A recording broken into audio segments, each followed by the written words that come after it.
Hi everyone, today we're going to be working on this. This is a pulley and it's from McMaster Carr. So here is the drawing for it.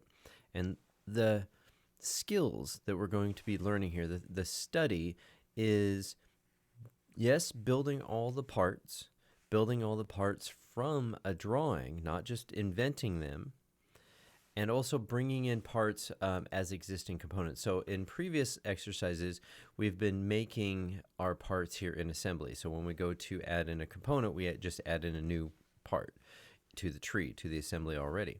What we'll be doing here is we'll be modeling the case, for example, first as a part and then saving it.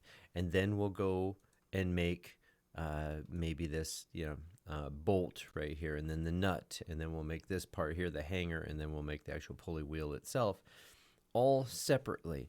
Then we'll start an assembly and bring each in, okay? So it's another way that we go about designing these things from time to time, so I want to look at it like that. So to show you what we're doing, I'll go over here to the pulley case again. So looking over here at the tree, let's talk about what I have going on. There are always many different ways to make a part. So I chose a few here that we haven't spent a lot of time using before. So that's kind of a guide as well. And also ways that seemed the right and correct, obvious way to go about doing this. So if you look at this, there is a great portion about this that is functionally sound. It's functionally correct, as in this is supposed to be a piece of sheet metal that's been formed with this little lip on here for rigidity, presumably, and bent down, so it ends up, kind of looking like this. So functionally, yeah, it's a piece of sheet metal, but this piece up here, does it really end up looking like this? If I really held the part in my hand, would it look like that? And I can't say for sure. I don't have one of these things, but I can tell you this, which is another topic, by the way, to think about. This part here is, like I said, a bent piece of sheet metal. This began with, kind of this shape right here, but over here as well, right? It was a flat pattern, and then they punched it out. They might have punched it first to get this little lip on it, and then send it to another machine really quick that bent it down like so. So what does it really look like? Like I said, I'd have to have the real one in my hand, but I did model it as close to this right here. Except what is this? Is that the real part? No, that's the CAD drawing of the part.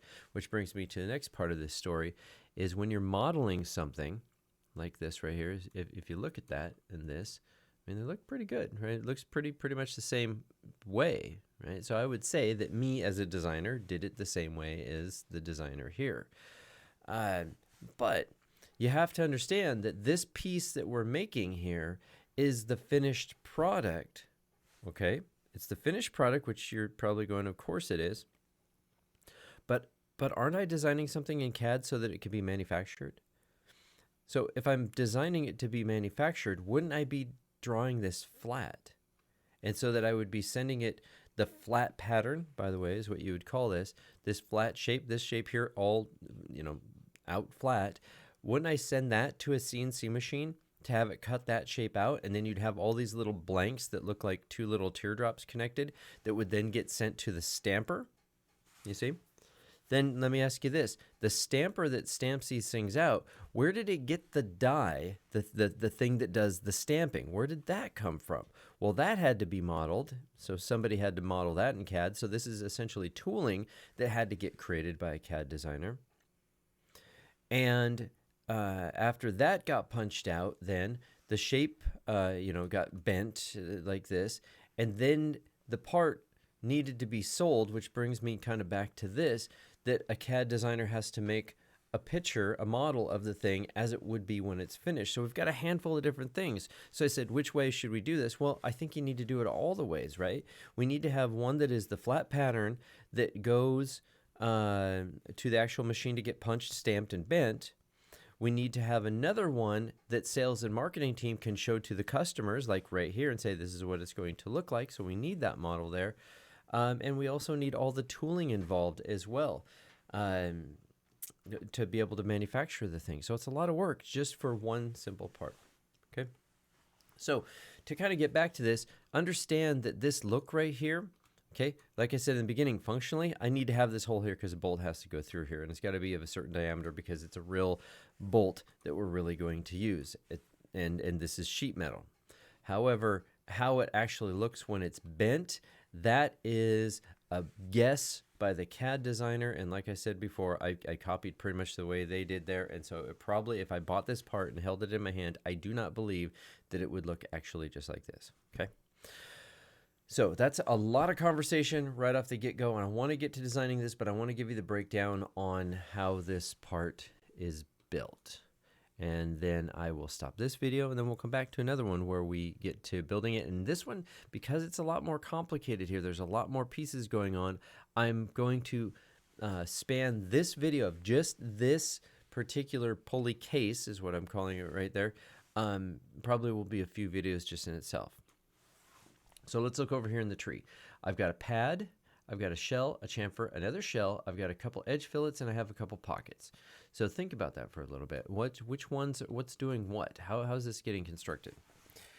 And like I said, we could do it many different ways. So what I'm going to do is right here, notice the underline. Remember, the underline means that's where we are in time currently, and I can go back in time to this pad, to what this looked like when it was just a pad, by going to Define in Work Object. So I go to Define in Work Object, and now notice the underline is right there. It has nothing to do with this highlight, by the way, because some people think that that's what's doing it, but that does not do it whatsoever. It's where that underline is. So now I'm back in time when it was just the pad. So look at that. I started like this, I padded it out, and notice, by the way, that our sketch plane right here is right smack in the middle. So this is something we looked at a previous lab, that if I double click on pad, you notice that it actually has a dimension going in both directions. So I purposely keep that in the center, just in case. So that's a thing that's going on there. So why did I do this? Why did I make this all thick? Why didn't I do skinny little pieces? Well, if you think about it, it would be kind of difficult, right? To make a little extra work to make all the skinnies. So what next? You see here in the tree, there's a shell. Well, that's kind of weird. So watch this. If I right click on this and I'll say Define and Work Object, so this brings the timeline forward one more notch. So the shell will now be applied. This disappears. So how did that happen? So remember the shell tool. The shell tool removes faces and leaves behind a thickness. So if it helps to think of it that way, maybe just in your mind rename the tool, because if you see the shell and you think seashell, I think you're going to misunderstand how it's used sometimes. So what I'm doing here is all the stuff that's in purple here will be this shell where we're going to remove the face. But a different way to look at this would be like this. Look at all the yellow here, and imagine the yellow got thicker on the inside. So we remove this purple and we thicken everything else. So just like you saw before, we'll have a thickness here. We'll have a, see, there's yellow there. So the other side will be thick. Here's yellow here. The inside there will be thick. How thick? Well, this thick, 0.25 inches. So I hit OK, and you see what we get. So it's a really neat way to use the shell tool. All CAD programs have that. Okay, so moving forward, I have a chamfer. Now this is important too. Well, it's all important. So I say Define and Work Object here, and you notice that I chamfered it here, and then right after it, there's a shell. The shell is going to hollow out this section here. It's very important to do the chamfer first, otherwise things will get messed up. So I have to just show you this, and you'll see what I'm talking about. Define and Work Object. And what I did is I hollowed all this out, including the top, up, around, and over, and it leaves behind the thickness, you know, the specified thickness right here, and so it looks like a piece of sheet metal. The reason I was talking about having the chamfer first before the shell, that's something that I'll show you when we get to actually modeling this, okay? And I'll do it probably a couple different ways so you can understand the reason why that's important. Then that's basically the part done, except I need to put a couple holes in it. And in my tree, I decided to do a couple edge fillets first. I probably, you know, out of protocol, probably should have done the pockets first, but that's, like I said, just protocol. It's not necessity. So if I define this one in Work Object, then you see that I've got some fillets right there. and then I right click here, define in work object, and then I round those corners out like so. The pockets, there's going to be a hole down here and a hole on the top. So bring this one forward. There's the holes right there. And then this one, define a work object right there. Okay. So that's how we build it. I'm going to stop the video. And the next one will be actually building at least a portion of this.